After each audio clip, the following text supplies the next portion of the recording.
Bismillahirrahmanirrahim. Assalamualaikum warahmatullahi wabarakatuh.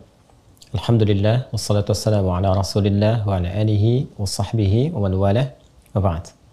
Saudara-saudariku dimanapun Anda berada, dulu sejak zaman jahiliyah, masyarakat Arab tempo dulu berusaha untuk membentuk kelompok-kelompok kecil yang menyebar ke seantero tempat di wilayah padang pasir untuk mencari sumber air dan menyiapkan tempat-tempat tertentu penampungan-penampungan air sebagai persiapan menuju bulan ke-9 yang begitu terik, begitu panas membakar sehingga berpotensi menjadikan sumur-sumur air menjadi kering dan aktivitas juga menjadi terbatas. Bulan ke-9 itulah saat panas, terik, memancar disebut dengan Ramadan.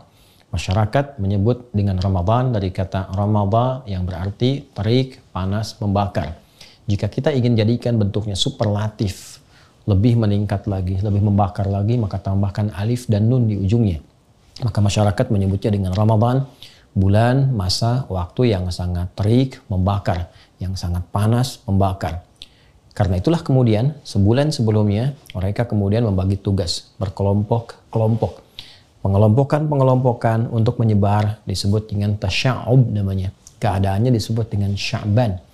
Maka di bulan Sya'ban, bulan yang ke-8, masyarakat seperti yang tadi diuraikan, mereka bertugas menyebar, mencari sumber-sumber air untuk ditampung, dikumpulkan sebagai persiapan di bulan yang ke-9 yaitu bulan Ramadan.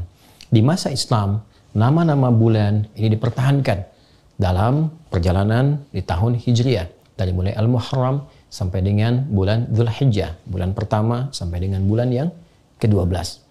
Menariknya, pada bulan Sya'ban sampai dengan bulan ke-Ramadan ada pergantian kembali, ada pelebaran dari makna. Yang dulu maknanya lebih kepada menunjukkan suasana, iklim, cuaca yang panas membakar, yang terik luar biasa. Maka secara metafor makna itu dibawa dalam nilai-nilai syariat, dalam nilai pendidikan spiritual. Orang-orang yang saat Ramadan mau meningkatkan amalnya, membangun ketaatan, meninggalkan maksiat, bertobat dia kepada Allah, maka Ramadan akan memberikan panas, terik, membakar dosa-dosanya, menggugurkan kesalahan-kesalahannya, mendekatkan diri kepada Allah Subhanahu wa Ta'ala dengan taqarrub yang sangat indah, sehingga berpeluang diterima amal, diberikan kemuliaan, dan mungkin juga bisa berpotensi wafat dalam keadaan husnul khatimah dan kembali menjadi hamba yang saleh. Untuk itu perlu persiapan. Tidak semua orang yang sampai ke Ramadan boleh jadi mendapatkan peningkatan takwa, dapat manfaat dari taubatnya, bisa terdorong untuk meningkatkan ketaatan. Belum tentu kalau dia tidak sungguh-sungguh, kalau dia tidak serius. Karena itu ayat puasa ketika dihadirkan di ayat 183 di surah Al-Baqarah itu, penghujungnya Allah akhiri dengan kalimat la'allakum tattaqun, agar kalian mampu meningkatkan takwa. Tapi apakah semua yang puasa bisa meningkat takwa? Belum tentu. Karena la'allakum dikenal dengan harfut taranji, huruf yang menunjukkan terpenuhinya satu harapan dengan syarat kesungguhan, keseriusan untuk mewujudkannya. Di antara keseriusan itu, maka citranya secara metafor diambil dari bulan sebelumnya, bulan Sya'ban, bulan ke-8.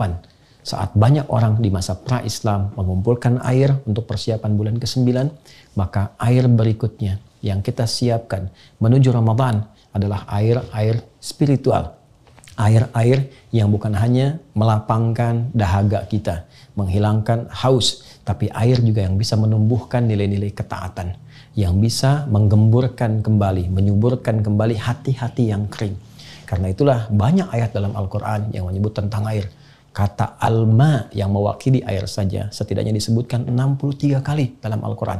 Ada yang menunjukkan turunnya air dari langit berupa hujan. Wa anzalna minas sama'i ma'a. Kami turunkan dengan keagunganku, kata Allah Subhanahu wa Ta'ala, dari langit air, berarti hujan. Khuliqa mim ma'in dafiq. Ada yang kedua menunjuk kepada asal mula manusia yang tercipta juga dari air yang terpancar. Pun demikian sumber kehidupan pun juga pusatnya bermula dari air. Sumbernya sangat sekali terpusat kepada air. Wa ja'alna minal ma'i kulla syai'in hayyin, kami jadikan dari segala yang hidup itu sangat bergantung kepada air. Demikian kata Al-Quran. Karena itulah kemudian ada juga metafor-metafor yang mengkiaskan, menganalogikan turunnya air dari langit yang bermanfaat, menggemburkan, menyuburkan tanah-tanah yang kering, hadir tanaman, hadir buah-buahan, bisa dikonsumsi. Pun demikian, wahyu seperti air yang turun dari langit. Disampaikan pada Rasulullah, diberikan risalahnya kepada kita untuk menyuburkan kembali hati-hati yang kering. Sehingga muncul kemudian bunga-bunga amal saleh, buah-buah kebaikan yang menggerakkan pohon-pohon ranting-ranting tubuh kita. Dari tangan berbuat baik, lisan berkata yang baik, sampai ke ujung kaki. Dan persiapan semua itu mesti diperbaiki, dicari sebelum ke Ramadan sejak bulan Sya'ban. Seperti orang dulu banyak mencari air, maka seharusnya yang terjadi orang sekarang banyak mencari air-air spiritual supaya menjadi kebiasaan saat sampai di bulan Ramadan yang berpotensi menggugurkan dosa, membakar semua kesalahan-kesalahan. Kalau tidak dimulai dari Sya'ban, tidak mudah untuk menjalani Ramadan. Karena itu, mari manfaatkan bulan Sya'ban ini, dan telah masuk kita di awalnya, untuk mengumpulkan banyak air spiritual, berlatih ibadah, meningkatkan ketaatan, sehingga nanti mampu terbiasa saat masuk bulan Ramadan. Cara yang terbaik, seperti pernah diajarkan Nabi, tersambung riwayatnya kepada Sayyidah Aisyah radhiyallahu taala anha, kepada Ummu Salamah radhiyallahu taala anha, dan sahabat-sahabat Nabi yang lain. Mereka mengatakan seperti dikutip oleh Imam Ahmad, Imam Abu Daud, Imam An-Nasai dalam kitab-kitab mereka, bahwa sejak Sya'ban Nabi seringkali terlihat, disaksikan banyak menunaikan ibadah siam. Jadi Rasulullah pun mengajarkan kepada kita untuk beradaptasi puasa lebih dulu. Tingkatkan amal soleh, cari air spiritual sejak bulan Sya'ban. Sehingga ketika terkumpul semua bekal-bekal spiritual itu, siap kita manfaatkan di bulan Ramadan. Siap digunakan untuk bulan Ramadan. Nabi SAW bahkan pernah disebutkan menunaikan puasa di Sya'ban seutuhnya, sepenuhnya, full. Ada juga yang menafsirkan, kadang Nabi buka, kadang puasa. Ini menunjukkan kesan memperbanyak latihan, memperbanyak mendekat, dan semoga dengan itu mengantarkan kesiapan pada bulan Ramadan untuk membangun ketaatan, mendekat kepada Allah, dan membakar semua dosa-dosa dan kesalahan yang pernah diperbuat. Alhamdulillah, kita telah sampai di bulan Sya'ban.